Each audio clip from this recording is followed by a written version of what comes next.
Being known as the reliable one isn't a compliment. It's usually code for easiest to manipulate.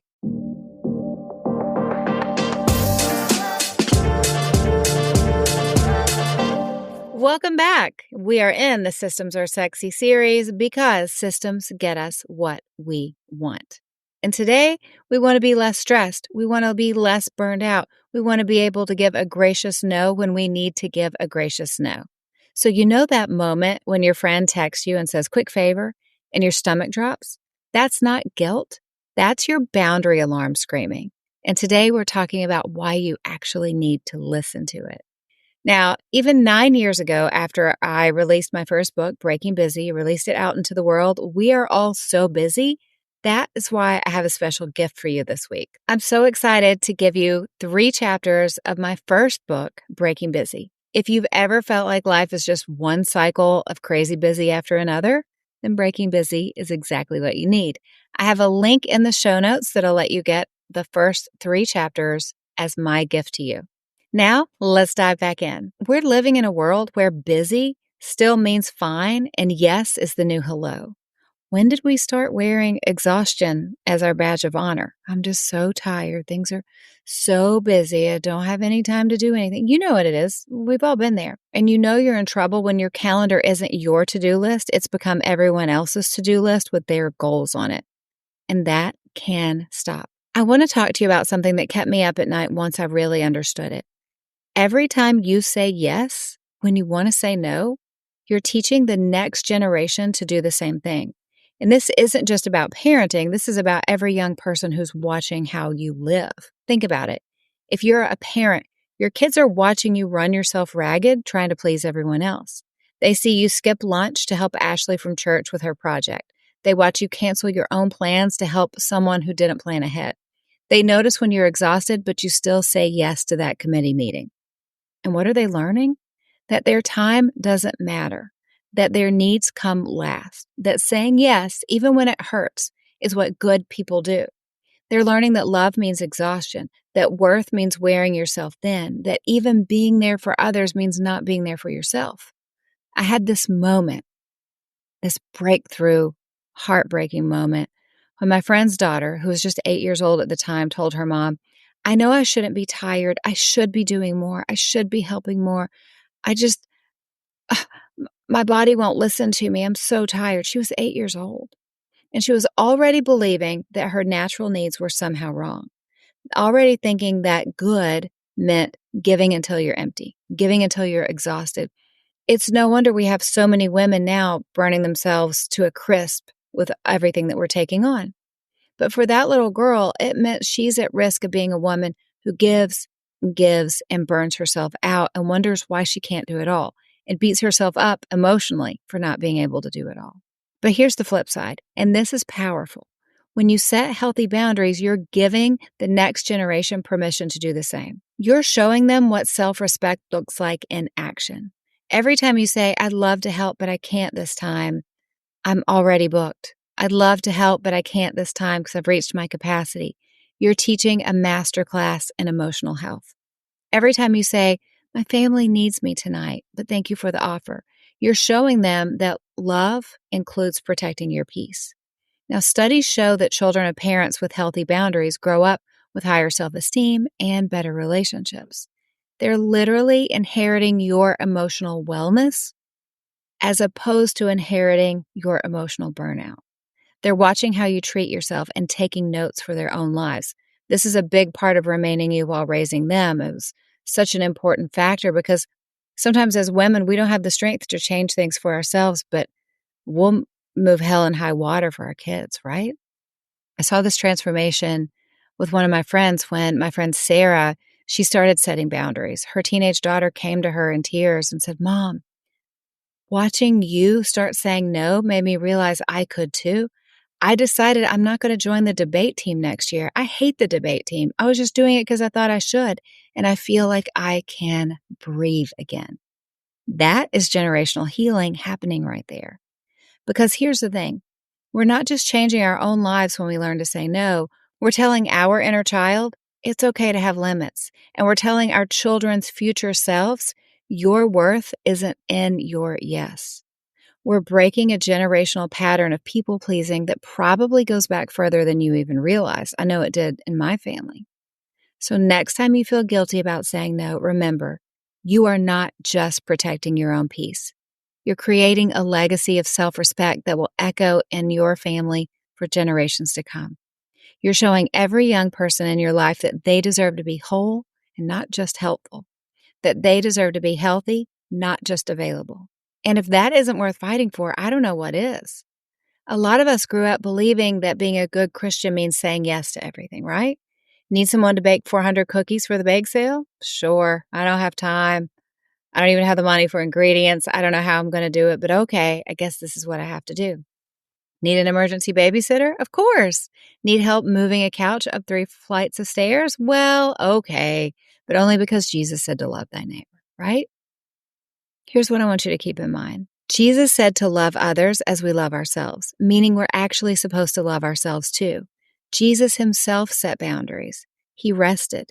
He walked away from people who didn't want to hear what he had to say, right? He didn't wear himself out trying to convince people. So why do we feel guilty for setting boundaries ourselves? It's not Christian to say yes to everything. It's codependency. And listen, if someone gets mad at you for setting a boundary, that's proof the boundary was needed. And here's an interesting study I found. Did you know that people who say no more often are actually happier? It's true. A Harvard Business School study found that setting boundaries leads to higher happiness and lower stress levels. It turns out saying no is a secret weapon for joy. And who doesn't want that, right? And here's something that I think will blow you away. You know how we think successful people are these boundary setting machines? Well, surprise. Scientists call it the power paradox. The more successful you get, the harder it becomes to say no. Crazy, right? Those high-powered executives and leaders often feel more obligated to say yes, not less. So if you're waiting until you make it to start setting boundaries, don't. Start setting boundaries now. So at each level of success you get to, it won't be harder to set those boundaries. Now, Columbia University found that decisions are made in under 5 seconds are 80% more likely to be a yes, which means our brains are literally on autopilot. If we don't think decisions through, it's almost automatically going to be a yes because it feels good in the moment. It feels good to us. It feels good to the person that we're saying yes to, right? And here's something else that surprised me. That Netflix binge we all do sometimes, studies show we're 31% more likely to say yes to requests right after watching. Our brain is temporarily trained to be passive. So say with your spouse, if there's something you really want to yes to, wait till he watches a few episodes of a show. His brain will be on autopilot and you're more likely to get a yes. But seriously, here's my hot take. Being known as the reliable one isn't a compliment. It's usually code for easiest to manipulate, easiest to make sure this person will do what I want them to do. Harvard found that people who carefully budget their money say yes to time commitments 3 times more often than money commitments. And here's what it makes me think. You'd never write a check if your bank account was empty. So why are you spending time you don't actually have? I want to give you 3 rules that will absolutely change your life when you start using them. Number 1, the 24-hour yes test. If you wouldn't enthusiastically agree to do it tomorrow, don't agree to do it right now. 24 hours, see if it's an enthusiastic yes in 24 hours. Then you can say yes. Number 2, the Netflix rule. Never say yes to anything during or right after a binge. Your emotions are not your friends right now. Your brain's on autopilot. It's going to be too easy to say yes to something you don't have time to. Number 3, the toddler method. If a 2-year-old can say no without guilt, so can you. 2-year-olds can say no and not worry about it. But our brains, over time, just get conditioned to say yes. Now, here's a surprising thing. When I say our brains get conditioned to say yes, they are wired to say yes before we even think about it. So neuroscientists call it the default consent. It's a survival mechanism. If our ancestors needed communities to survive, right? They're living in small communities and villages. Our brains default to survive is, okay, sure, I'll go along with this. I better not make anyone kick me out of the village. Make sense? It gets even crazier. Do you ever notice how good it feels when you help someone? How good it feels to say yes to something that someone wants you to do, even though you don't have the time or energy or money to do it and you don't really want to do it? That's not just you being nice. Your brain is literally releasing dopamine when you help others. That is the same chemical that makes chocolate and social media so addictive. Scientists call it the helper's high. And yes, you can actually become addicted to saying yes. So you're not being a pushover.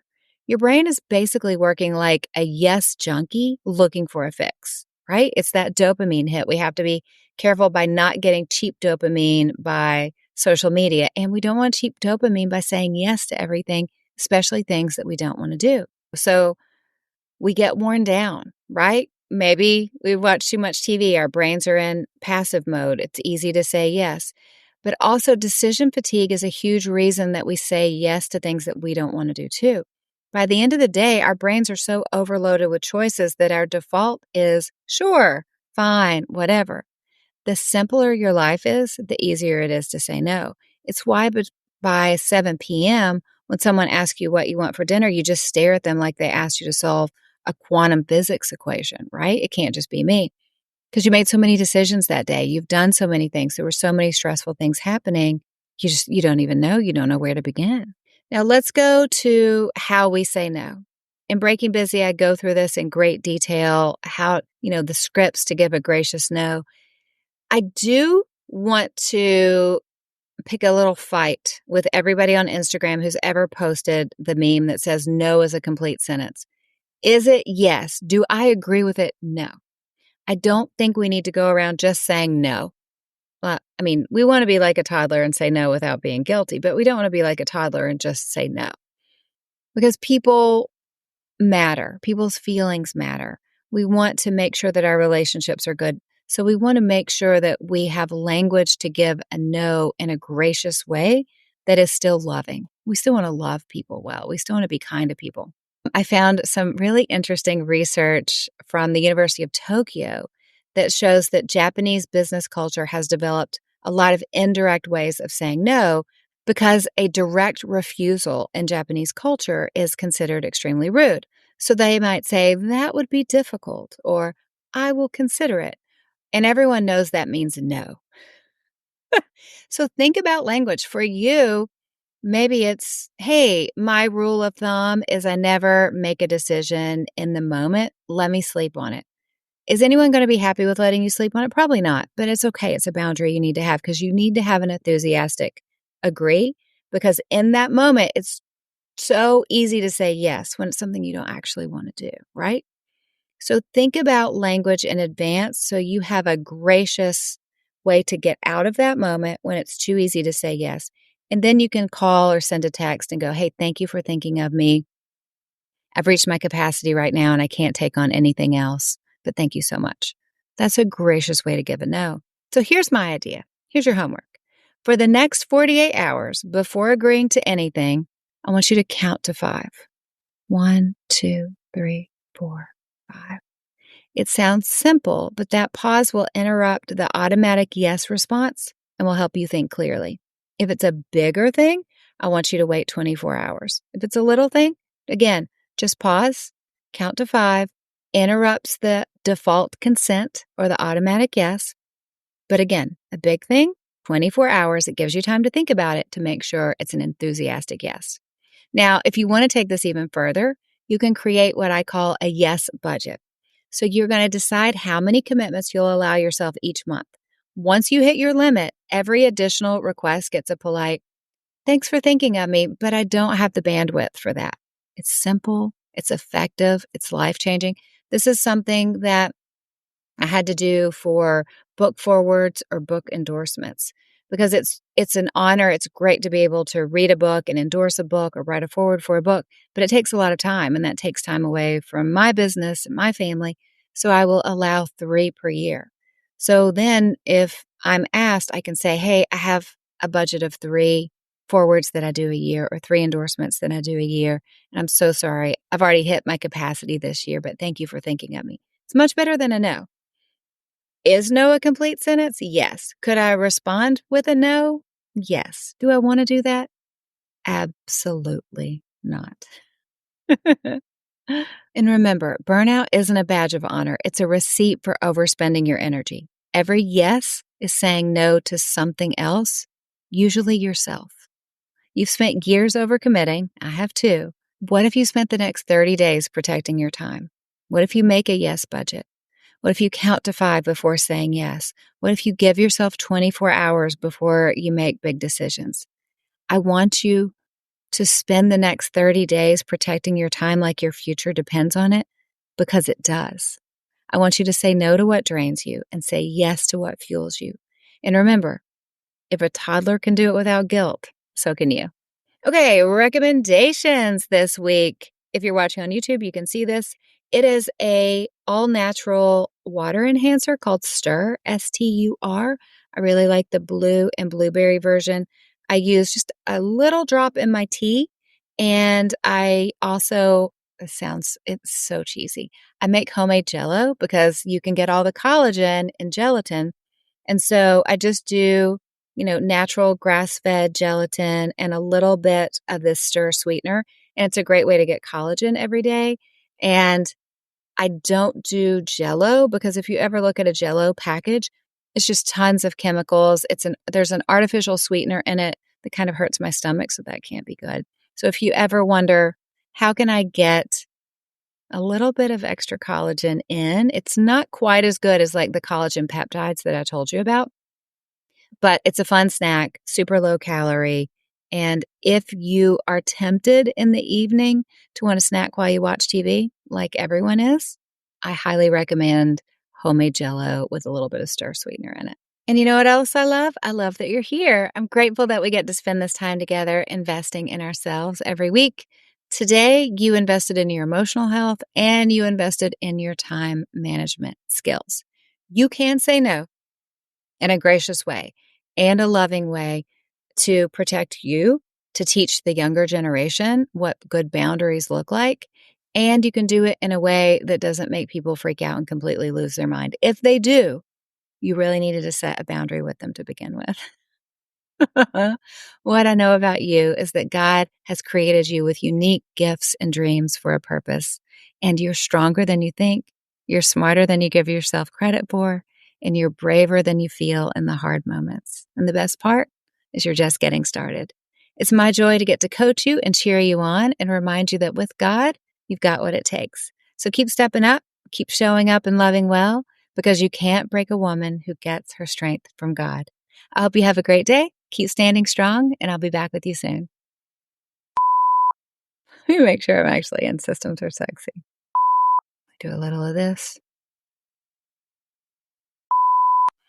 Now, I don't know what I'm doing.